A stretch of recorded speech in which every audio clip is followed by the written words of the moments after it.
Bueno, buenos días a todas y a todos, por supuesto. Voy a comenzar esta ponencia. Primero, bueno, ante todo, muchísimas gracias por estar ahí, por invitarme a hacerla. Vale, es una ponencia muy especial para mí. La he trabajado mucho en las aulas. Entonces, gracias por ayudarme, sobre todo a difundirla, ¿no?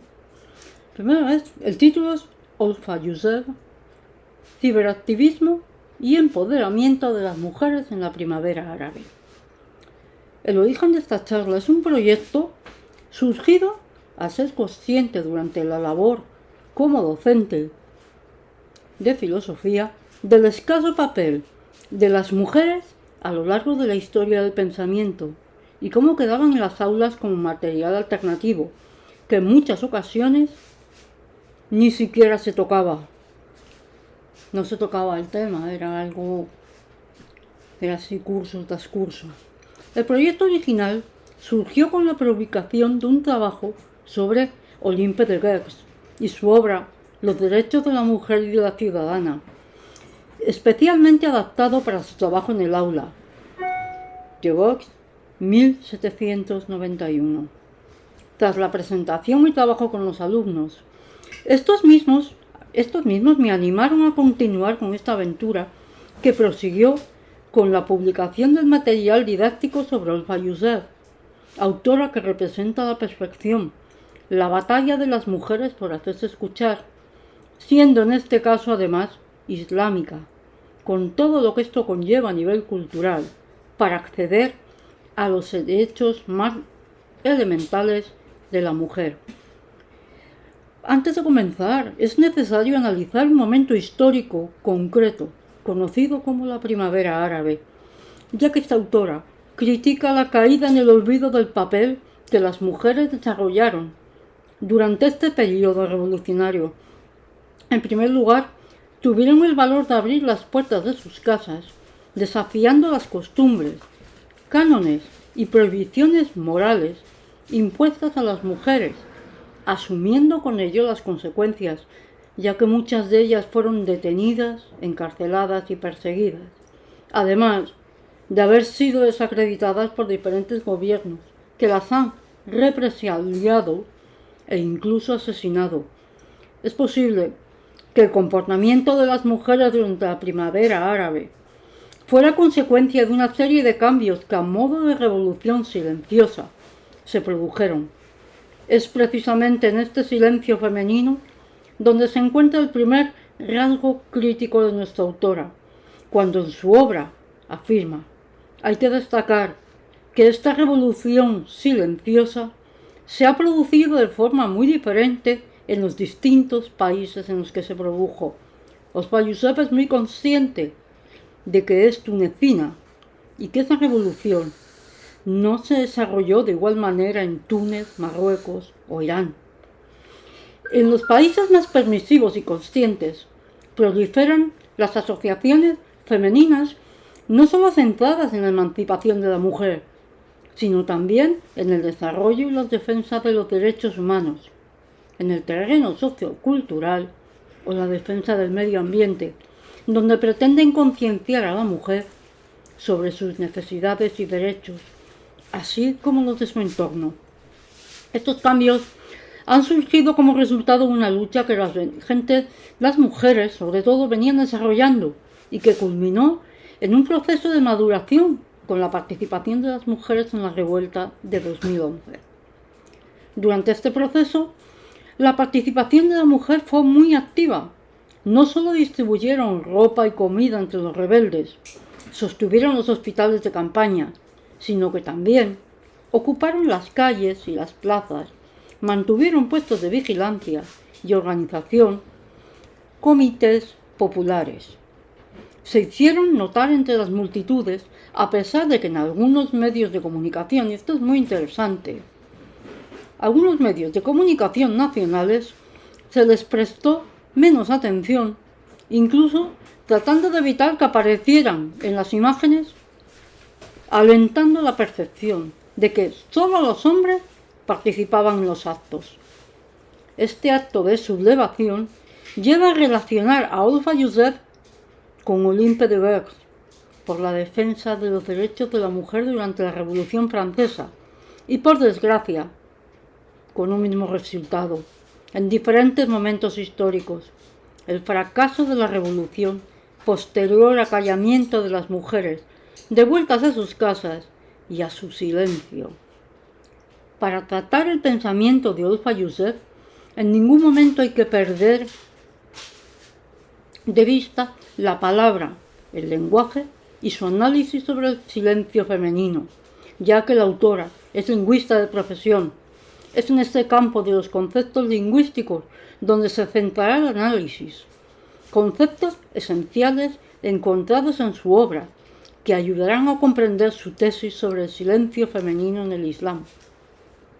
Para Olfa Youssef es esencial la relectura del Corán para encontrar el origen del problema, ya que, según ella, el problema viene dado por las diferentes interpretaciones, todas ellas masculinas, esto es también muy importante, que se han hecho del Corán. Uno de los aspectos que caracteriza el silencio de la mujer árabe es la utilización del velo en sus múltiples facetas. En palabras de la autora, lingüísticamente, el velo no tiene nada que ver con la vestimenta que llevan ciertas musulmanas. En el sentido del pensamiento musulmán, presupone la ausencia total de lo que se disimula. Los hadith históricos afirman que el velo reposa sobre la simulación total a la vista. Esto se puede relacionar con la parte que se oculta para no estar expuesta al acoso masculino y, por otra parte, la vergüenza. Y respecto al mismo tema, el hecho de que procede la orden islámica es específico de las mujeres libres para preservarlas, por un lado, del deseo de mirarlas y, por el otro, el de marcar que las mujeres libres no son mercancía. Es en este último párrafo donde se hace patente la estigmatización de la mujer. Ella es la culpable de su belleza, que debe ocultar. El hombre se comporta por instinto. Es la mujer la que debe protegerse de ser mirada.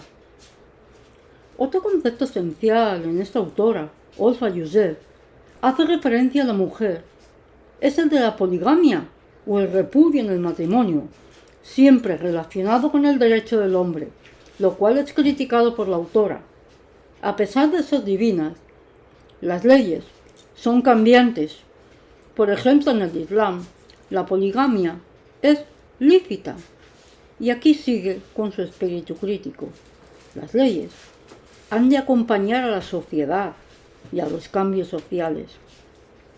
Un nuevo concepto analizado por la autora es el de la homosexualidad, sobre todo en la aceptación en cierta medida de la masculina frente al silencio de la femenina. Como comenta la autora, en el Corán no se menciona la sodomía y los hadiths que la condenan son de dudosa autenticidad, mientras que el lesbianismo no se menciona ninguna de ellos. La misma autora señala que estas leyes parten de la ideología del islamismo nuevo o las nuevas interpretaciones coránicas, que se han vuelto más radicales, ya que en la literatura medieval se encuentran referencias a estas prácticas sin ningún pudor y con una actitud más bien permisiva. Cabe destacar que, lo que hemos dicho antes, que no en todos los países islámicos las leyes se aplican con el mismo rigor. En algunos, la sospecha de homosexualidad masculina lleva a muchos civiles a ser sometidos a test anales en contra de su voluntad, ya que ponen en riesgo la virilidad, mientras que el lesbianismo es tolerado, pues no pone en peligro la virilidad del sexo fuerte. Estas leyes extremas, encarnadas en las instituciones no influyen en la realidad más profunda de los seres humanos. Al contrario, generan un sentimiento de culpa que la autora considera incompatible con el espíritu del Islam, ya que es necesario llevar una religión abierta hacia el futuro, que aspire a un futuro con optimismo y la alegría como el punto de partida.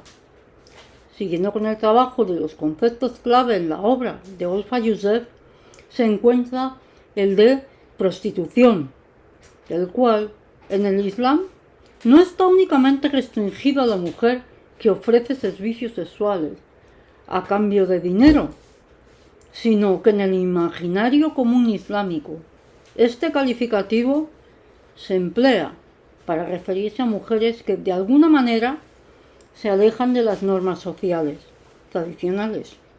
Mujeres que andan solas por la calle, las que fuman en público, las que se maquillan y aquellas que rompen con las normas de género.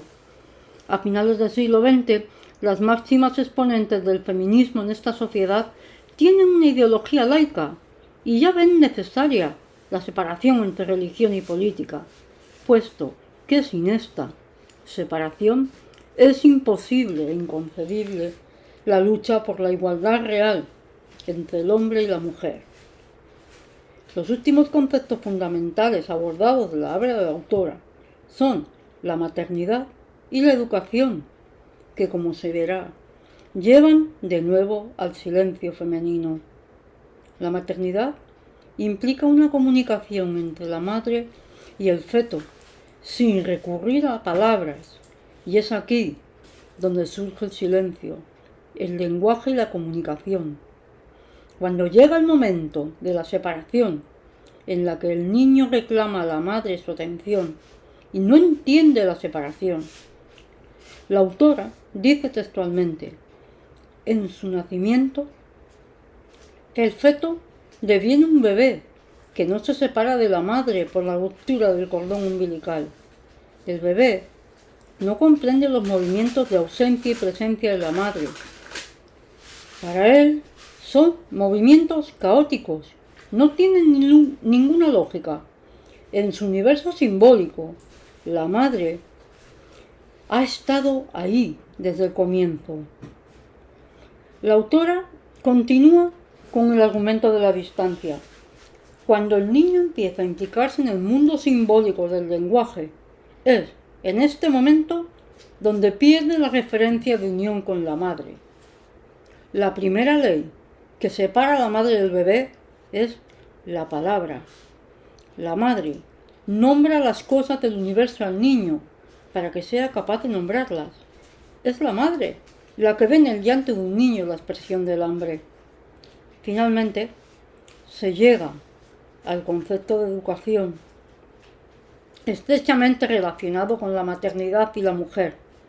La palabra educación supone aquí los sentidos de respuesta que significa. La educación engloba todo lo que al niño le ha sido marcado por los padres durante el embarazo y la lactancia. El niño imagina, en efecto, que su madre tiene una respuesta a su motivación trascendental, pero no encuentra en ella ninguna respuesta.